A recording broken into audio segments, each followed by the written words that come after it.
Kalau teman-teman masih ingat, dalam beberapa pertemuan saya sering sampaikan pada Anda, maaf, manusia setidaknya disebut dengan 5 nama dalam Al-Quran. Kadang disebut dengan bashar, 35 kali disebutkan di Quran kalimat ini. Kadang disebut dengan ins, disandingkan dengan jin. Begitu ada jin, insnya muncul. Ya ma'syaral jinni wal ins, wa ma khalaqtul jinna wal ins. Disandingkan ini 18 kali di Quran. Kadang disebut dengan insan, ar-Rahman, 'allamal Quran, khalaqal Iqra bismi rabbikal ladzi khalaqal insan. Hal ata 'alal insan disebutkan 65 kali dalam Al-Quran. Di 63 ayat berbeda, di 43 surah yang tidak sama. Kadang disebut dengan Bani Adam, ya Bani Adam. Quran surah 7 ayat 31. 7 kali disebutkan di Quran. Dan yang kelima kadang disebut dengan Nas, ya ayyuhan nas. Surah paling favorit, surah ke-114. Qul a'udzu birabbin nas. 241 kali disebutkan dalam Al-Quran. Maksud saya menyebutkan semua ini, saya bukan ingin menyampaikan pada Anda saya tahu jumlah bilangannya, saya ini, itu, dan sebagainya. Bukan. Saya ingin sampaikan kepada Anda, pelajari lagi penamaan ini. Karena terjemah menyebut dengan nama yang sama, manusia. Tapi Quran menyampaikan dengan istilah yang tidak sama. Dan rumus dalam bahasa Arab, setiap diksi yang berbeda akan memenuhi dan menunjukkan penekanan yang tidak sama. Bahasa singkatnya, kalau istilahnya beda, pasti maknanya tidak sama. Jelas ya? Di ketika Anda baca, misalnya menemukan kalimat insan, sisi lain bashar. Walaupun artinya sama-sama manusia, tapi Anda ketika disebut insan, penekanannya tidak sama dengan ketika Anda disebut sebagai bashar. Tapi singkatnya, Allah ingin sampaikan pada malaikat dan jin, akan dicipta makhluk baru yang tidak sama dengan malaikat, beda dengan jin. Baik, singkatnya manusia. Ini. Jadi maaf ya, manusia ini bukan malaikat, bukan pula jin. Setan asalnya iblis, iblis asalnya jin. Setan disebutkan di Quran surah kedua ayat 36 pertama kali. Fa'azallahuma syaitan, paling kiri di pertengahan. Asalnya adalah iblis. Iblis disebutkan di Quran surah kedua ayat 34 pertama kali. Wa idh qulna lil malaikati isjudu li adama fasajadu illa iblis, paling kiri di pertengahan. Iblis asalnya dari jin, jin yang fasik. Quran surah ke-18 ayat ke-50, paling kanan di pertengahan. Wa idh qulna lil malaikati isjudu li adama fasajadu illa iblis kana minal jinni fa fasaqa an amri rabbih. Iblis termasuk kalangan jin. Jin yang mana? Bukan jin pada umumnya, jin yang melanggar ketentuan Allah Subhanahu wa taala. Maka bermetamorfosa dia menjadi iblis, dari iblis menggoda menjadi setan.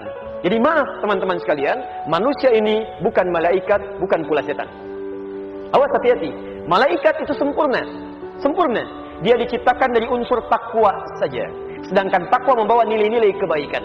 Makanya disebutkan dalam Al-Quran, mohon maaf, Quran surah ke-66 ayat yang ke-6, paling kiri sebelah atas. Sifat malaikat karena punya nilai baik saja, maka mustahil dia berbuat yang tidak baik. La ya'sunallaha wa yaf'aluna ma yu'marun. Malaikat itu mustahil bisa bermaksiat kepada Allah dan akan mengerjakan tugas sesuai dengan tupoksinya. Nggak akan tertukar. Maaf, antum pernah dengar ada malaikat Jibril korupsi ayat? Jibril korupsi ayat misalnya, kan tidak ada. Demi Allah saya katakan, pernah dengar malaikat maut telat mencabut nyawa? Tidak ada, dan tidak ada tukeran tugas. Tiba-tiba datang malaikat maut kepada Jibril. Saya bosan lihat orang itu, gak enak melihat wajahnya. Mau dicabut aja, lihat wajahnya senang, gak enak. Kamu aja yang cabut deh, gak bisa. Di Jibril itu tugasnya. Malaikat maut nyambut aja, gak ada bosannya. Demikian. Mohon maaf, ada yang tugasnya tasbih aja. Ya, sampai kiamat datang tasbih aja. Quran surah kedua ayat 30. Wa nahnu nusabbihu bihamdika wa nuqaddisu lak. Kami tugasnya cuma tasbih ya Allah, tahmid dan takdis kepadamu. Itu aja yang kerjakan. Jadi kalau malaikat tidak pernah berbuat salah dan malaikat itu hebat, antum jangan pernah memuji. Enggak ada kerjaan antum, buang-buang energi. Hebatnya malaikat Jibril memang hebat. Hebat.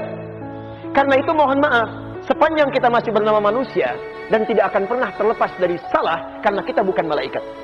Demi Allah saya katakan ya, kalau konsep ini dibawa ke rumah tangga saja, tenang kehidupan rumah tangga. Papa, kenapa sih papa begini? Kan papa bukan malaikat. Ingat, papa itu manusia. Kalau malaikat tidak pernah salah. Kalau mama ingin memiliki suami seperti yang tidak pernah salah, ayo nikah sama malaikat sana. Papa rekomendasikan malaikat maut mah. Luar biasa tuh. Wait, tuh mau marah? Cabut nyawa tuh. Ya teman-teman sekalian, ini kalau sudah seperti itu nyaman. Apa mama tidak mengerti tentang papa? Mama bukan malaikat, Pak. Ya, selesai. Jadi kalau pasangan itu mengerti bahwa dia bukan malaikat dan masih manusia, maka normal kehidupan.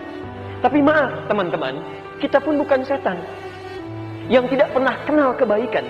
Di malaikat tidak kenal salah, setan tidak kenal baik. Karena itu setiap disebutkan setan, muaranya tidak pernah baik. Coba silakan, setan dengan malaikat itu dikontrakkan di Quran, paradoks. Malaikat disebutkan 88 kali, sifatnya takwa. Takwa disebutkan 115 kali. Setan disebutkan 88 kali, masuknya ke nafsu. Nafsu disebutkan 115 kali. Persis sama. Jadi kalau misalnya maaf ya, antum dalam keburukan, karena antum bukan setan, antum manusia. Maka antum selalu punya peluang secercah kebaikan. Jadi saya katakan kepada anda, saya tidak peduli berapa dosa yang sudah pernah antum kumpulkan. Demi Allah saya katakan, sepanjang nyawa belum sampai ke kerongkongan, anda bukan setan. Anda masih punya peluang untuk berubah. Ada yang pernah bunuh 100 orang, ada yang pernah mabuk setiap saat, ada yang pernah berzina, ada yang pernah macam-macam. Ketika dia mau kembali kepada Allah diberi jalan, ingin berubah. Perhatikan bagaimana sayangnya Allah kepada orang yang ingin berubah. Begitu cinta Allah diturunkan, cuma mau datang ke majlis ilmu, di perjalanan meninggal dunia. Tiba-tiba apa kata Allah? Jalannya dengan beristighfar, menghadirkan tobat baginya, langkahnya mengantarkan dia ke depan pintu surga. Begitu meninggal di pertengahan, Allahu Akbar. Allahu Akbar, masuk surga, dakhala al-jannah. Sampai kisah itu diilustrasikan di Quran surah keempat ayat yang ke-100. Paling kiri sebelah bawah. Wa may yakhruj min baitihi muhajiran ila Allah wa rasulih thumma yudrikul maut faqad waqa'a ajruhu 'ala Allah. Siapapun yang mau berubah lebih baik lagi, berhijrah lebih dekat dengan Allah, lebih dekat dengan tuntunan Rasulullah. Saya nggak peduli kamu pernah berbuat keburukan. Tuh lihat ada orang pernah bunuh 100 orang. Saya tanya pada anda yang ada di sini, ayo siapa yang pernah bunuh 100 orang? Angkat tangan. 1 orang. Ayo yang pernah, angkat tangan. Saya antar ke polisi. Ya teman-teman, kurang apa lagi gitu kan? Jadi yang pernah bunuh 100 orang, yang pernah berbuat maksiat, dia mau berubah, datang ke majelis ilmu, belum nyampe ke majelis ilmu. Di pertengahan dia meninggal, bisa masuk surga. Masa antum yang gak pernah bunuh orang, gak bisa masuk surga? Antum yang buruk, yang gak seperti orang tadi, gak bisa. Seburuk apapun anda melihat, jangan pernah diperdaya oleh setan, karena anda bukan setan. Sepanjang nyawa belum sampai ke kerongkongan, ada peluang untuk bertobat dan kembali kepada Allah. Bahkan bisa mengejar orang lain masuk ke pintu surga. Antum kenal Firaun? Luar biasa. Di sana melihat yang belum ditulis. Di sini kenal Firaun, luar biasa. Sudah ya, saya nggak mau bahas lagi lah. Baik. Firaun itu disebutkan di Quran surah 20 ayat 43 sampai 44. Mohon maaf ya, ini kan seburuk apa sih Firaun itu? Dia ngaku Tuhan, ana rabbukumul a'la. Hobinya bunuh orang, Quran surah 2 ayat 49. Wa idh najjaynakum min ali fir'auna yasumunakum su'al 'adzab yadhbihuna abna'akum wa yastahyuna nisa'akum. Maaf ya, maaf. Seburuk-buruknya Firaun, fitrah Allah di sini masih berlaku memberi kesempatan pada hamba sebelum nyawa sampai di kerongkongan untuk kembali kepada Allah. Allah tidak menginginkan kita terkena tipu daya setan. Maka untuk satu makhluk ini yang pernah mengaku Tuhan, hobinya bunuh orang, jahatnya luar biasa, teman-teman, dikirimkan 2 nabi sekaligus. Kita sekarang sampai dengan kiamat, nabinya cuma 1, gak pernah lihat lagi. Fir'aun 2. Idhaba ila Fir'auna innahu tagha. Quran surah 20 ayat 43. Musa dan Harun pergilah kepada Fir'aun, dia sudah mulai menyimpang. Dan hebatnya ayat 44-nya. Faqula lahu qawlan layyina la'allahu yatadhakkaru aw yakhsha. Maka katakan, ajak dia dengan kelembutan. Mungkin dengan lembut itu dia bisa sadar, menyatakan dirinya keliru dan mulai takut kepada Allah Subhanahu wa taala. Anda bisa bayangkan Musa, Harun, nabi, 2 orang soleh, terjamin dengan surga, disanjung oleh Allah, berdakwah kepada makhluk paling durjana, mengaku Tuhan, hobi bunuh orang, hobi sembelih bayi. Teman-teman, kata Quran, maaf, katakan yang baik, mungkin dengan kebaikan itu dia mau sadar. Luar biasa, diberi kesempatan. Cuman sayang ketika diberikan, dia nggak mau ngambil. Makanya sering saya katakan tidak ada orang yang tidak mendapat hidayah. Semua diberikan kesempatan untuk mendapat hidayah. Cuman sayang ada orang yang dikasih, dia nggak mau ngambil. Itu masalahnya. Tuh, sampai mic bunyi seperti itu belum tersentuh kita, kurang apa lagi? Teman-teman. Itu kalau salah kan tenteng gitu kan? Ini lain. Jadi teman-teman sekalian, perhatikan kalimatnya, indah bahasa Quran itu. Quran surah 29 ayat 69. Walladzina jahadu fina lanahdiyannahum subulana. kalau ada orang yang serius menjemput hidayah kami, di hidayah itu kalau dikasih, antum jangan tunggu, ambil. Jadi bukan Allah nggak ngasih, masalahnya ketika dikasih dia nggak mau ngambil.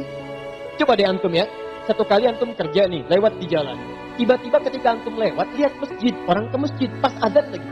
Pertanyaan saya, kenapa antum bisa lewat situ? Padahal antum itu bisa lewat jalan yang lain. Kenapa tiba-tiba kendaraan antum melewat ke situ? Kenapa tiba-tiba mata anda dipalingkan ke masjid? Kalau Allah tidak berkehendak memberikan hidayah lewat mata anda, mustahil anda diberikan itu. Mustahil. Cuman salahnya kadang-kadang sudah dikasih, nggak diambil. Itu masalahnya. Jalan, Allahu Akbar, Allahu Akbar. Temannya bilang, sholat, setan masuk, sholat nomor 2. Nomor 1 jalan aja dulu. Nih teman-teman. Jelas ya? Jikalau selevel Fir'aun saja diberikan jalan untuk kembali, masa kita tidak punya peluang untuk kembali? Ini poinnya. Jadi, kita manusia, kita bukan malaikat, tidak pula termasuk dalam golongan setan. Kalau pernah ada yang berbuat salah, maaf, wajar. Karena kita bukan malaikat. Tapi kalau ada orang larut dalam kesalahan, itu yang tidak wajar. Karena kita punya peluang untuk kembali kepada kebaikan. Jelas ya? Baik. Siapa yang seperti Fir'aun? Boleh angkat tangan? Tidak ada. Yang selevel dengan Nabi Harun? Boleh angkat tangan? Atau yang sesoleh Musa? Boleh angkat tangan? Masya Allah, di sini tidak ada yang sebaik Harun, tidak ada yang sebaik Harun dan sesoleh Musa. Dan tidak ada yang sejahat Fir'aun. Pertanyaan saya, Musa Nabi, Musa Rasul, Harun Nabi. Dua orang takwa, berdakwah kepada manusia paling zalim, diperintahkan oleh Quran berkata yang lembut. Antum Nabi bukan, Rasul bukan. Berdakwah pada teman antum yang tidak sejahat Fir'aun. Kenapa antum mencela? Kenapa antum bisa saling mencela?